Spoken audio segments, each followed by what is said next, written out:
morning po sa bawat isa. Ayan. Good morning. Ayan. Pwede pong patingin po natin ang ating katabi ng isang mapagpala at masayang umaga. Ayan. Alam po, lagi niyo siyang katabi. Pero, di ba, nakakatawa na nabati niyo po siya ng good morning. Yung nagising ko po siya. Ayan. Praise God. Morning. Ayan, praise God. Siguro may share po akong experience, kaninang umaga lang po ito, at talagang natuwa po ako. Di ba po yung mga nanay, madalas ay talagang may mga nanay na showy, nagpapakita ng kanilang pagmamahal sa kanilang anak, tapos may iba namang mga nanay na parang hindi nila maipakita. Kasi po, that time, this morning, nagising na rin po ako na, tapos nag-pray na rin po ako nang nakahinga. Ayan. And then, bigla na lang may nagulat ako, may humaplos po sa likod ko. Akala ng nanay ko, tulog pa ako. Pero sabi ko, na-bless ako kasi, si gusto niyang ipakita yung pagmamahal niya na hindi ko nakikita. Diba? Parang ganun din po si Lord sa atin. At times na parang hindi natin nakikita yung kamay ni Lord sa bawat sitwasyon. Pero lagi natin tandaan na nasa tabi po natin ang Panginoon. Amen. Kasi po, nung nagpipray po ako kanina, talagang share din po siya. Sabi ko, nalamay ko ng scripture sa Psalm na the Lord is on my side. Tapos, nakalagay nga po sa Psalm 118 verse 6, the Lord is on my side. Sinabi po yun ni David. At syempre, tinanong ko si Lord, bakit po kaya nasabi ni David na the Lord is on my side? The Lord is on my side. Ang Panginoon ay nasa aking tabi. And then talagang very gently he spoke because David loves me with all of his heart. Ayan. Because he loves me wholeheartedly. Ayan. We pray po in this morning that as God desire for us na makatabi natin siya, dalangin natin, nakalagay po sa Psalms 73 verse 28, but it is good for me to draw near to God. It is good to draw near to God. Di ba po, ang pagpunta natin sa simbahan, it is good, praise God, to draw near to God. Dahil once we choose to draw near to God, once na pinili po natin na lumapit po sa Panginoon, it's a guarantee po na lalapit din po ang Panginoon sa atin. If we run to Him, He will run also to us. If we are drawing to Him, He will also draw to us. Amen po. So this morning, tumayo po tayo. And just like David, Lord, may we always declare that You are on our side. Na lagi ka naming nasa tabi. And we pray po na we will give Him thanks, we will give Him all the glory, because we know na at times na we are not unworthy, hindi po tayo karapat-dapat sa pagmamahal ng Panginoon. Pero pinili niya na tumabi po sa atin, pinili niya na nasamahan po tayo. And let us pray. Manalangin po tayo.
distracted about the circumstances around her. But she chose, Panginoon, to sit down near to you. And we pray, Panginoon, this morning, may we choose, Panginoon, to rest in your presence na mararanasan ka namin ngayong umaga.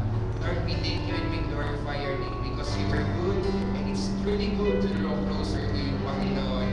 Lord, you are a good God and we declare your goodness, your love, your mercy, Panginoon, each morning, Panginoon. And have your way, Father. Have your way, Father. Let your Holy Spirit come, Panginoon. And may you be the one to touch, Lord God, every heart na naririnig ko ngayon. Touch the hearts of the kids, the young people, the youth, the mothers, the fathers, the grandparents, each of us, Panginoon. We pray, Panginoon, that you will rule and reign in our lives, that we will worship you as well in spirit and in truth. Father, thank you. Be glorified, be exalted. In Jesus' name we pray.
dancing. He was dancing before the Lord. He was rejoicing before the Lord. But in the midst of that rejoicing, in the midst of that glory, we see there was Michal, his wife. It was Michal who said, "You are so disgraceful, David, that you're dancing before the people and rejoicing when you were a king yourself." And it was David who said, "It doesn't matter, because I will be more undignified than this." That he would even dance before the people without his dignity before him. And he will rejoice before the Lord because he has experienced the glory of God upon his life. Is it not the same with you? Is it not the same with us right now, church? That God is pouring out his glory upon your church. That God is allowing you to experience his beauty, his glory. He is calling you even to be undignified before him. That you will even raise your hands before him. That you will even dance before him. But you see, God is giving us a warning. That you choose to be a David, not to be a Michal. Not to grieve the Holy Spirit. For it was said of Michal, when she has chosen not to worship the Lord, it was told of her that she became barren for all of his life. You see, God wants us to be fruitful in our lives. And you see, there's a way that God is teaching us to worship him. And just like David, who experienced the glory of God, God is teaching each one of us to worship him according to the path that he has given us.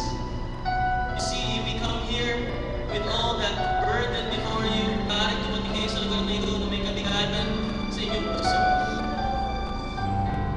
Ngunit sinasabi ng Panginoon sa oras na ito at sa araw na ito, piliin niyong purihin ng Panginoon. Purihin niyong itaas ang inyong mga kamay sa Panginoon at maranasan ang inyong kalwalhatian. Maranasan ang kanyang kaligtasan. Maranasan ang kanyang kalakasan. At huwag niyong hayaan na inyong kahinaan ngayon. Nagpagtagumpayan kayo. Sapagkat sabi ng salita ng Diyos na katulad ni Michal, na pinili niyang hindi sambahin ng Panginoon. Ay simula nung araw na yun siya ay hindi nagkaroon ng anak. You see, in the Spirit, God wants us to worship him with all of our hearts, with all of our strength. Not for his alone, not for his benefits alone, but for your benefit. You see, God wants to teach us to worship him according to the pattern that he has given us. Not according to our emotions, not according to how we feel right now, but God wants to teach us to worship him, that we may be fruitful in our lives. You see, God wants to encourage us that as we worship the Lord, there will be fruitfulness in our lives. So come, just come before his throne and say to the Lord, teach me to worship you. Teach me to worship you, God. Teach me to worship you according to what you commanded me to do, Lord.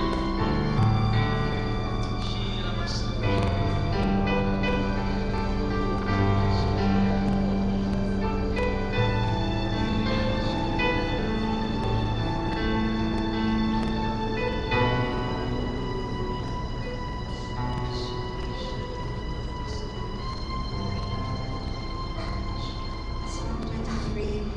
The Lord is my shepherd, I shall not want.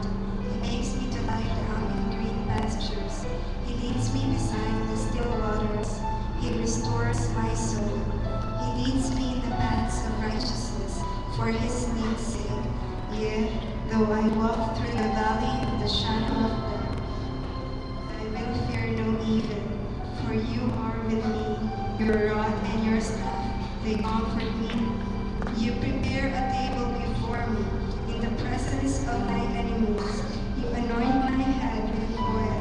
My cup runs over. Surely goodness and mercy shall follow me all the days of my life, and I will dwell in the house of the Lord forever. This is the Psalm of David. He wrote it for the Lord. He offered it to the Lord because of what he has experienced in his life. He prayed and prayed to God. He offered his heart and he opened his heart.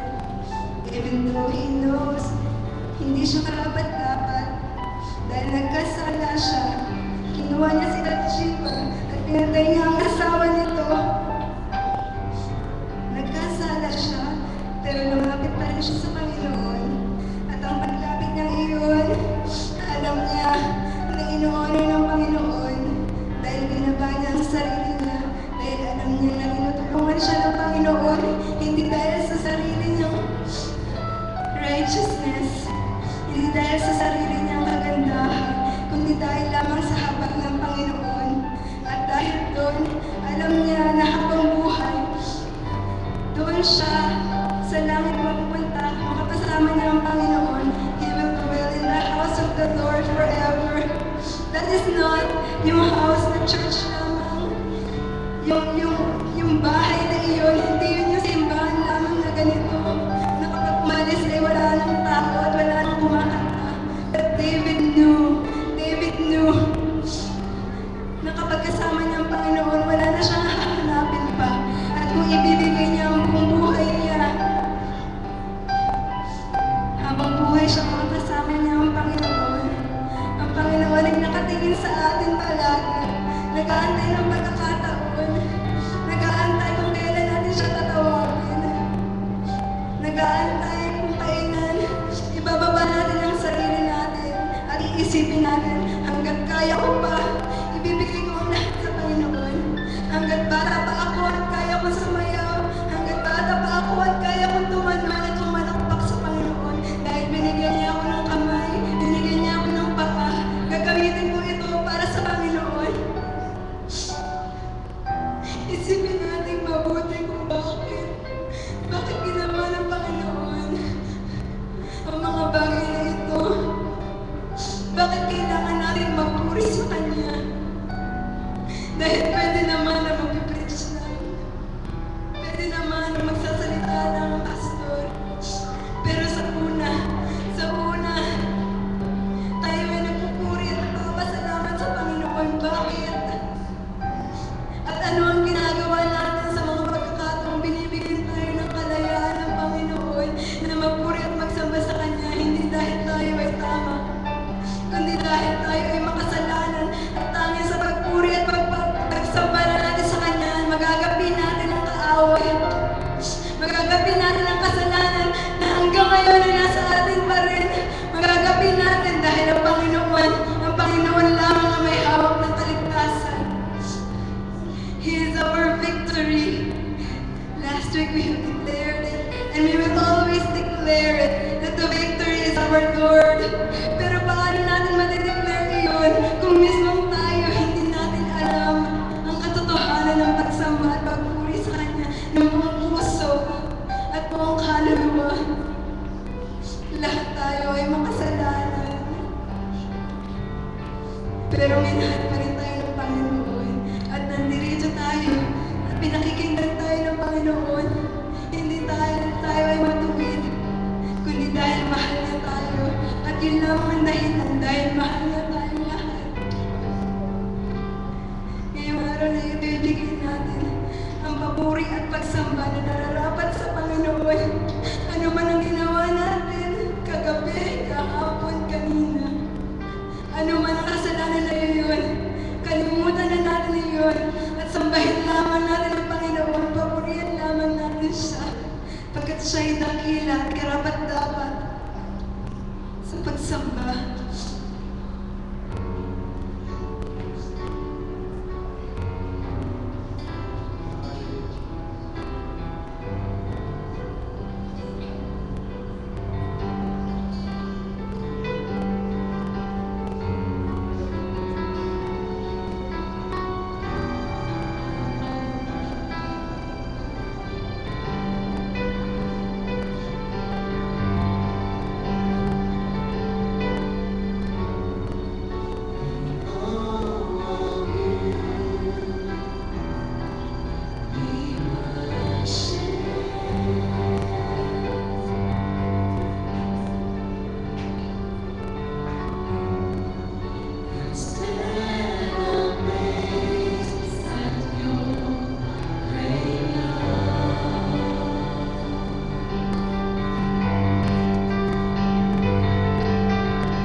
Panginoon, maraming salamat po sa umagang ito. Na nandito ka, Panginoon, na nasa tabi ka namin, Lord. Sa bawat oras, sa bawat pagkakataon, Panginoon, lagi kang nandiyan. Lord, patawarin niyo po kami sa mga oras, Panginoon, na hindi ka namin naaalala. Sa mga oras, Panginoon, na mas sinusunod po namin ang aming sarili. Sa mga oras, Panginoon, na mas ginagawa po namin ang aming sariling lakas. Ngayon po, Panginoon, nagpapakumbaba po kami. Ang nagsusumamo, Panginoon, Lord God, na makita ka, na maranasan ka, na ikaw ang aming makatagpo, Panginoon. Lord, salamat po sa pag-ibig niyo. Salamat po, Panginoon, sa pinaparangos po na mahal niyo po kami. Ang iyong presensyang siyang yumayakap po sa amin. Pinapakita niyo po na kayo po ang buhay ng Diyos. Kayo po pagkatawad na Diyos, Panginoon. Ang dalangin nga po namin sa umagang ito na mararanasan ka pa namin. Na Panginoon, kami po yung mababago ayon po sa nais niyo, Lord God. Na kami po ang mararanasan niyo bilang inyong mga anak. Natawag po kami sa aming Ama na nasa langit. Ama, salamat. Ama, ginawa niyo kaming anak. At patuloy niyo pinapakita sa amin ang tamang direksyon, ang tama niyong daan, ang tama niyong kalooban, Lord God. Kaya ngayong umagang ito, Panginoon, umusap ka po sa amin sa inyong espesyal na kaparaanan. Lord, ibinubuksan po namin ang aming mga puso sa mga bagay, Panginoon, na sasabihin niyo. Nawa, Panginoon, kami po'y makinig at isang puso po namin ito, Lord God. At tunay nga, Lord God, na tinuturuan niyo po kami na sumamba sa Espiritu at katotohanan. Lord, hindi po kami mahihiya na magtaas ng kamay. Hindi po kami mahihiya, Panginoon, na kumanta sa iyo. Sapagkat, Panginoon, itong buhay na ito ay binigay niyo. Dalangin po namin na maialay din po namin ito. Iisang buhay na ibinigay niyo po sa amin. Ay maibigay po namin ang buong buo. Ito ang aming puso, Panginoon, inaalay po namin sa inyo. At nawa, Panginoon, katulad ni David, Panginoon, na siya po ay sumayaw, Lord God, na hindi tinitingnan po kung ano ang sasabihin ng tao, magkus mas nais niya, Lord God, kung ano ang inyong sasabihin. At nawa, Panginoon, paglingkuran ka namin. Nawa, Panginoon, maranasan ka namin. Nawa, Panginoon, mapasaya ka namin. Sapagkat, Panginoon, minahal niyo po kami. At salamat po sa patuloy niyong katapatan na pagmamahal sa amin. Lord, give us an open ear. Let there be an open heaven, Father, in this place, that we will be touched, that we will never be the same again. Pagkalabas po namin sa lugar na ito, sa inyong tahanan. Lord, have your way. And truly, Panginoon, we delight to do your will. Salamat, Panginoon. Ang papuri, ang pasasalamat at pagsamba, ay may ikat namin ibinabalik sa dakilang pangalan ng iyong anak si Jesus. Amen.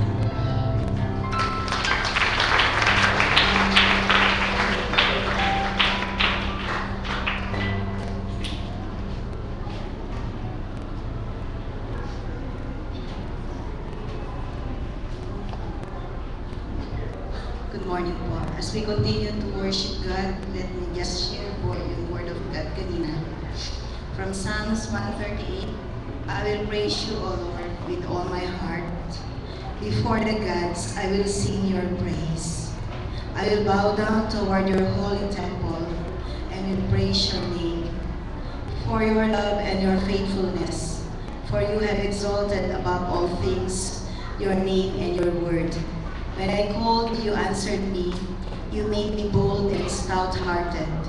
May all the kings of the earth praise you, O Lord. When they hear the words of your mouth, May they sing of the ways of the Lord, for the glory of the Lord is great.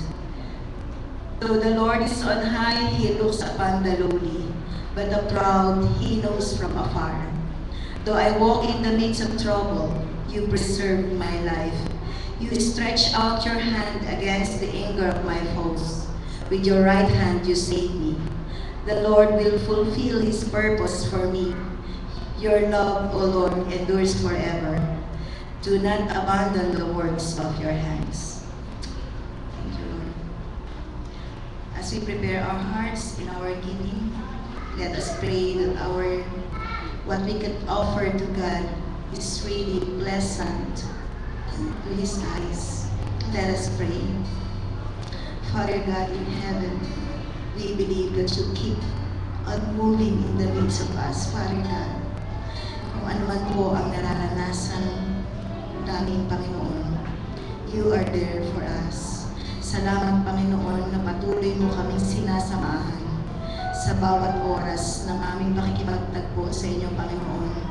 Hindi dahil narito kami sa lugar na ito, Panginoon, but in the midst of our hearts, Lord, you are with us wherever we go. Father God, please forgive us if we take for granted of the things that you are doing to us. Father God, so sorry kung kami man we are just thinking of the things of the world and not the things of heaven, Father God. We praise you, Lord. We will never give you up, Father God, for you love us first, Father God. Lord, salamat, Panginoon, sa patuloy mong pagbibigay ng provision sa amin, that we could show our love, Panginoon, sa inyo. Hindi dahil sa amount na maibibigay namin, Lord, kundi kung paano namin ito ibinibigay sa inyo.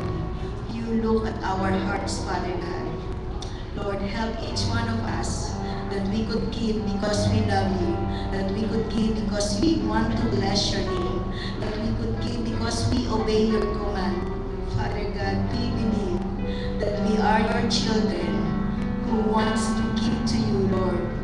Father God, please keep on blessing each one of us, that we could show more of you to other people. Thank you, Lord. We glorify your name. We lift everything to you, Lord. In Jesus' name we pray. Amen.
ang ating praise and worship ngayong umaga?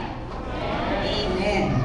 So, bago po ang lahat, ay gusto ko lang atin pong i-welcome ang ating mga bisita ngayong umaga. Si Elsie Bergano. Makita niyo lamang po. Si Elsie. Ayun. Good morning. Si Gina Castro. Yan. Irene Monales. Si Irene. Welcome to Hills of Zion City Church. Mangyari lang po na mamaya, bago po kayo lumabas, ay makikipagkita po kayo sa ilang mga leaders natin. At ngayon po, masaya po ang YA kahapon. Kasi nag-enjoy po sila sa kanilang pag-bowling. Hindi po kaya nanakit ang inyong mga katawan? So, sa Sabado po uli, mga kabataan naman, inaanyayahan kayo na meron po tayo uling Jump Start. O hindi lang sa Sabado to. Every Saturday, 2 to 5 p.m. Kaya mga kabataan, tayong mga kabataan, imbitahin pa rin natin ang ibang kabataan. Kasama po tayo doon mga nanay. Kasi yung atin pong mga anak ay welcome po dito sa church. At sa Sabado rin po, pagkatapos ng Jump Start, 5 to 7 p.m. naman po, mga cell leaders, welcome po ang lahat ng cell leaders. Meron po tayong training.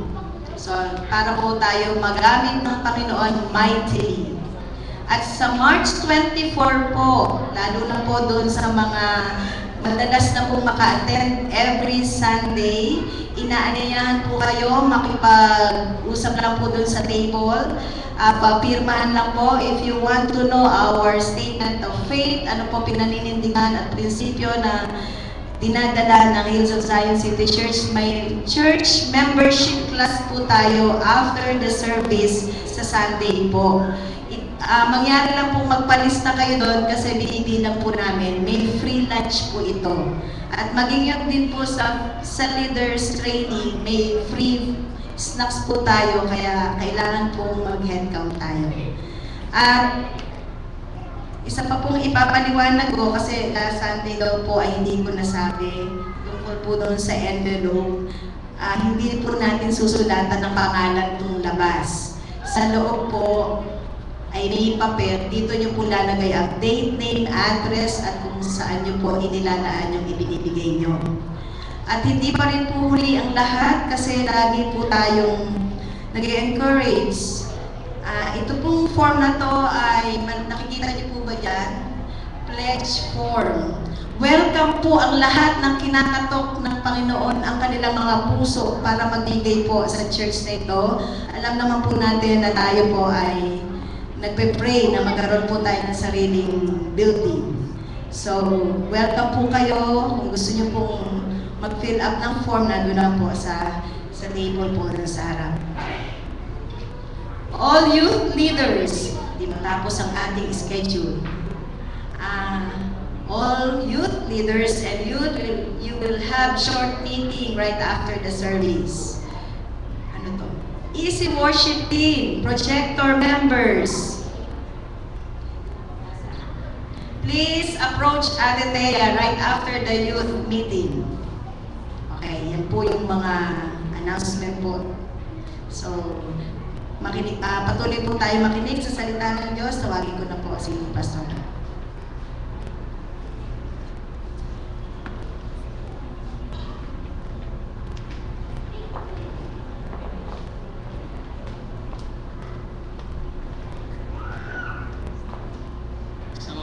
Umaga po sa bawat isa. Hello. Good morning. And ngayong umaga po to ay wala po muna ulit sina Pastor Dick and even yung family po niya because sabi nga po, alam po natin na meron po binuksan ng Panginoon na simbahan sa Lawag. And ngayon po yung po nila, kumbaga nung tayo po ay from Mount Hebron naging Hills of Zion. Naalam niyo po yun? Nung tayo po ay nagbago ng name. Yan, ganun din po sila ngayon. Mula po sa Jesus King of Glory na church, binago po yung kanilang pangalan into Hills of Zion, Lawag. And so, Pastor Dick and Ate Sharon and the kids are there to minister to the leaders po doon, sa mga membro po natin doon. And officially, mabago po yung name po ng simbahan. At alam po natin na yung pangalan po ng simbahan nakakalaki ng epekto sa kanyang patutunguhan. And so, the church is birthed in the vision of Zion, the same way po na tayo ay pinanganak sa vision po ng Zion.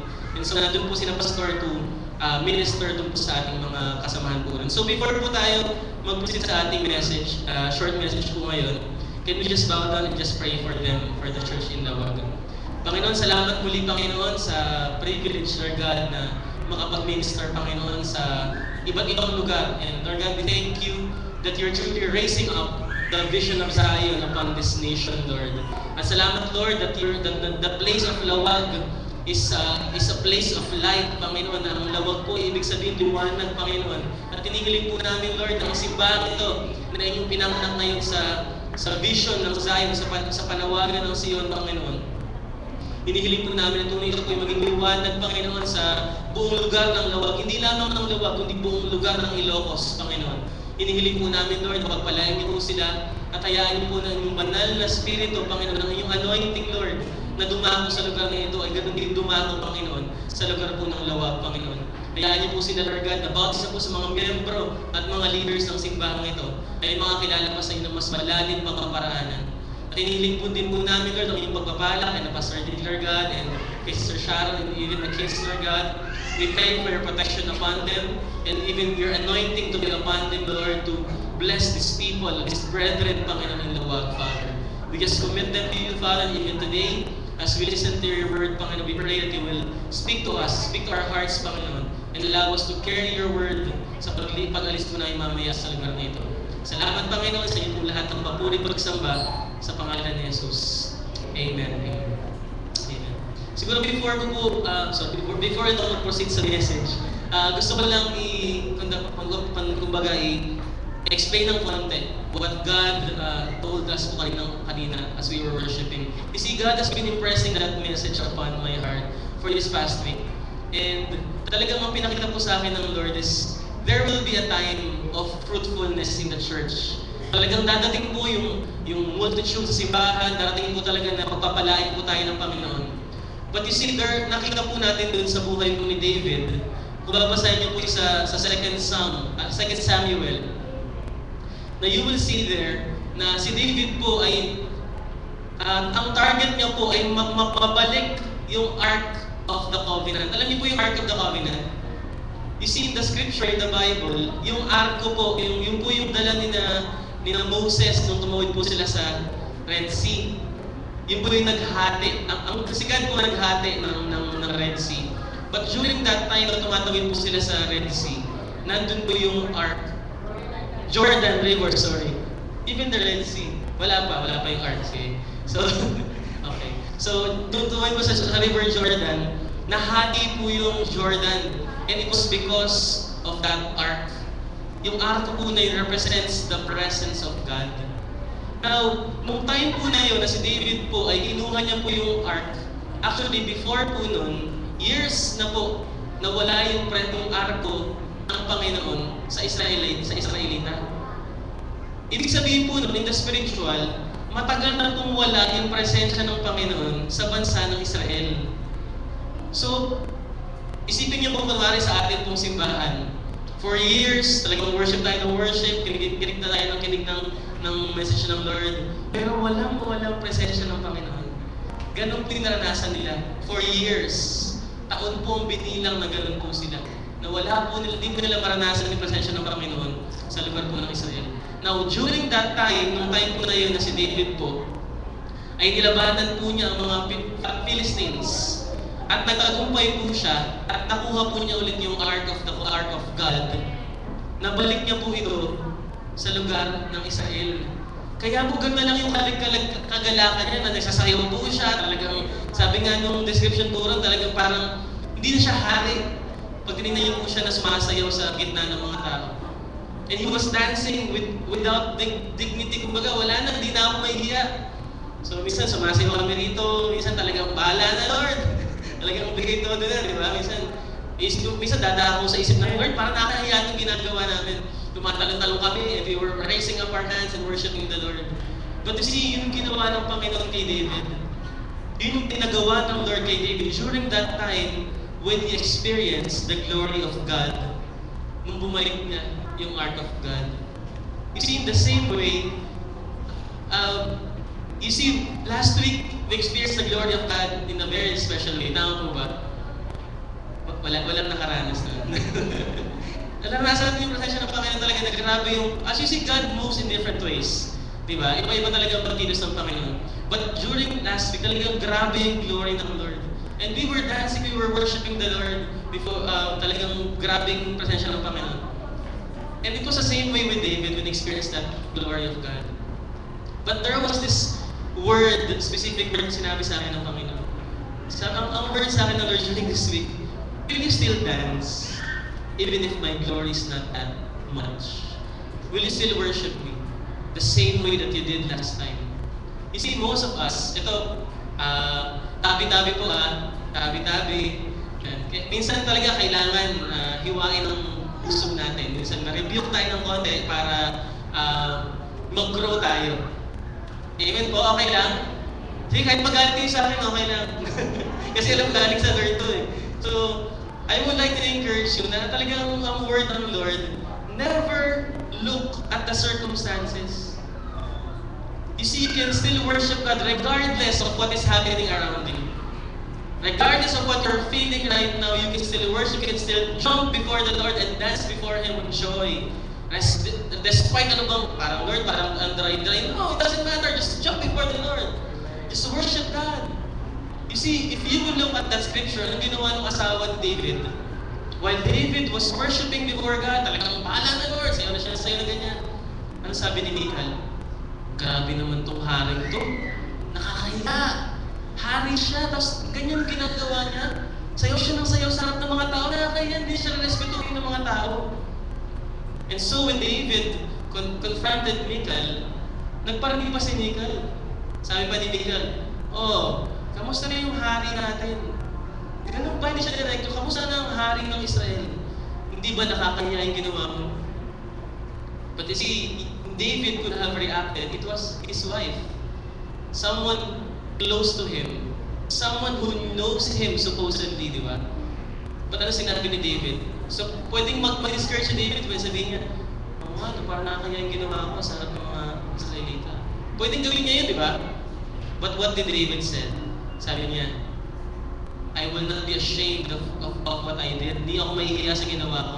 And I will even be more undignified. Mas magiging kahiya-hiya pa ako sa harap ng tao. Kahit na, magiging kahiya-hiya ako sa harap ng tao.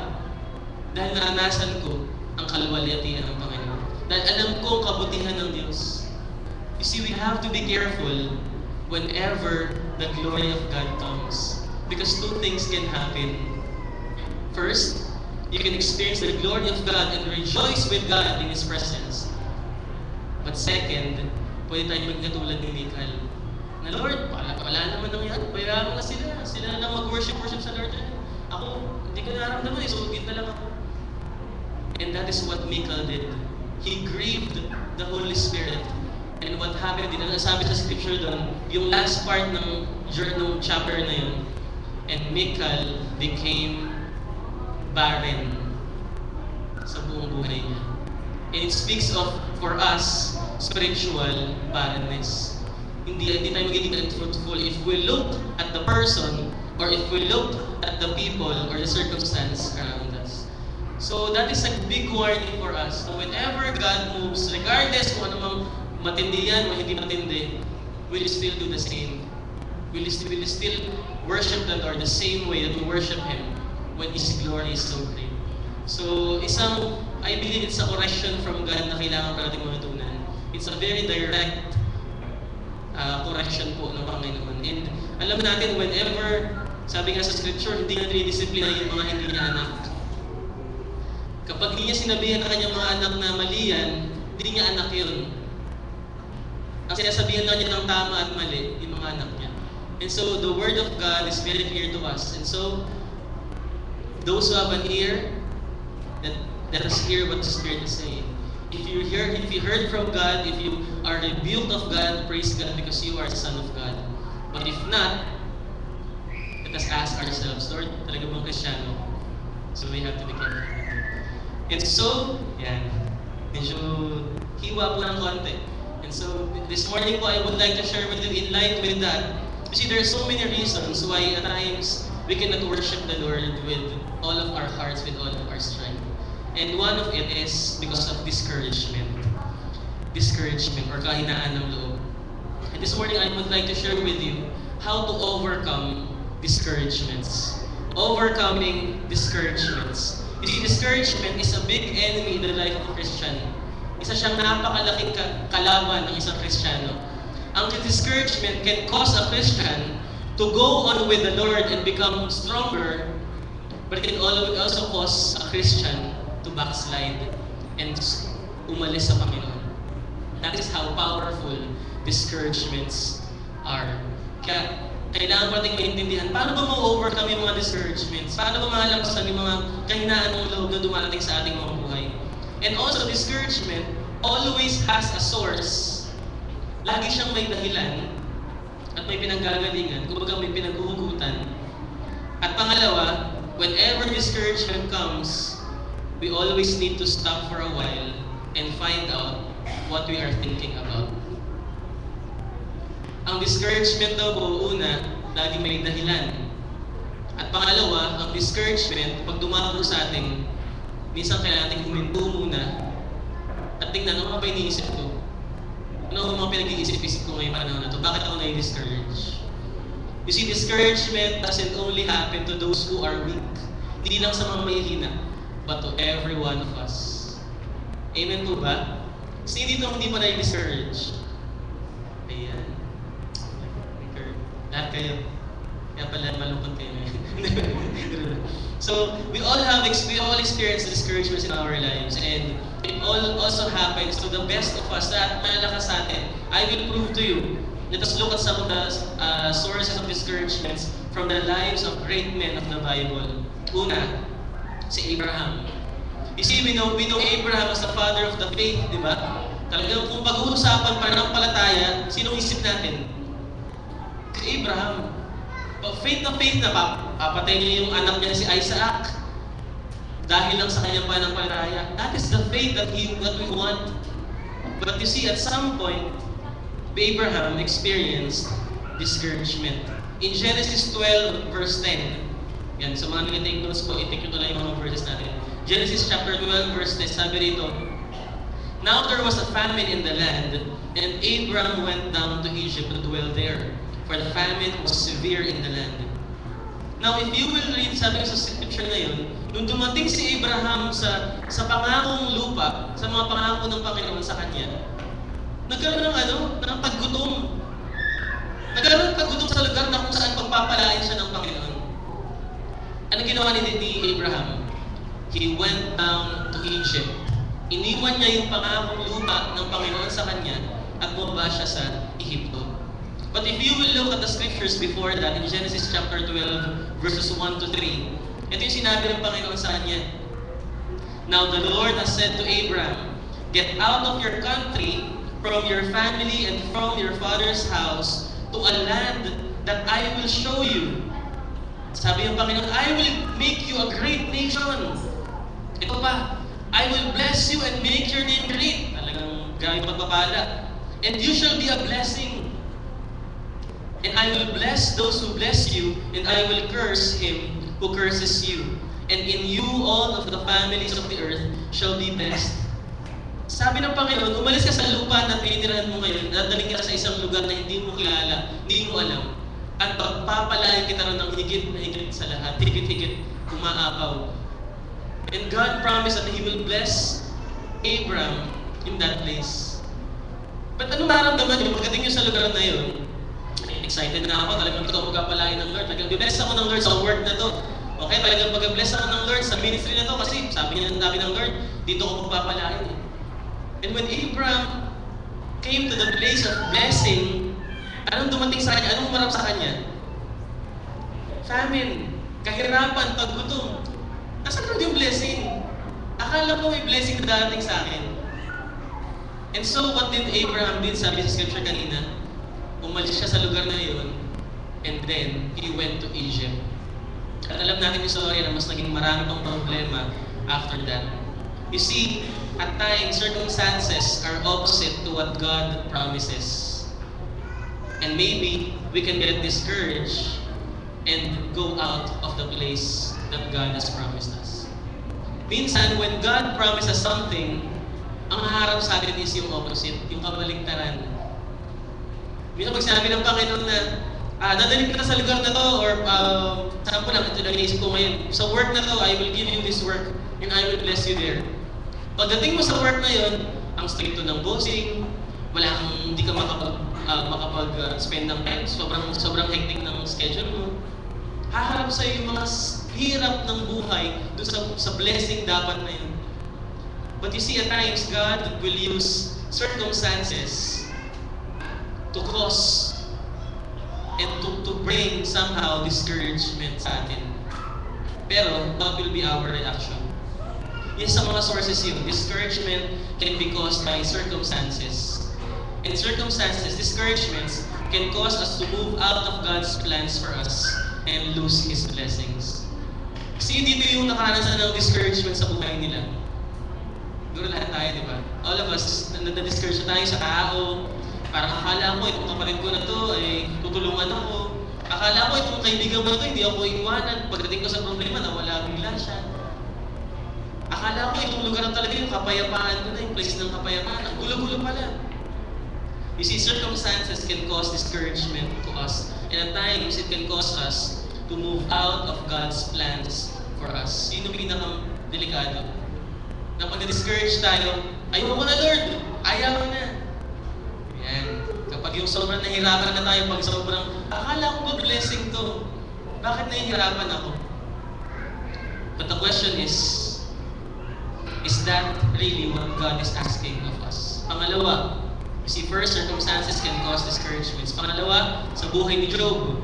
Sa Job chapter 7 verse 7, sabi rito, alalahanin ninyo ang buhay ko isang hininga lamang. Hindi na ako muli makakita ng kabutihan. You see, kung meron mang taong na-discourage sa buhay niya, wala nang iba yung si Job. Actually, mali pangalan niya, dapat discourage yung pangalan niya. Hindi Job. You see, Job thought his situation was hopeless and he would never be happy again.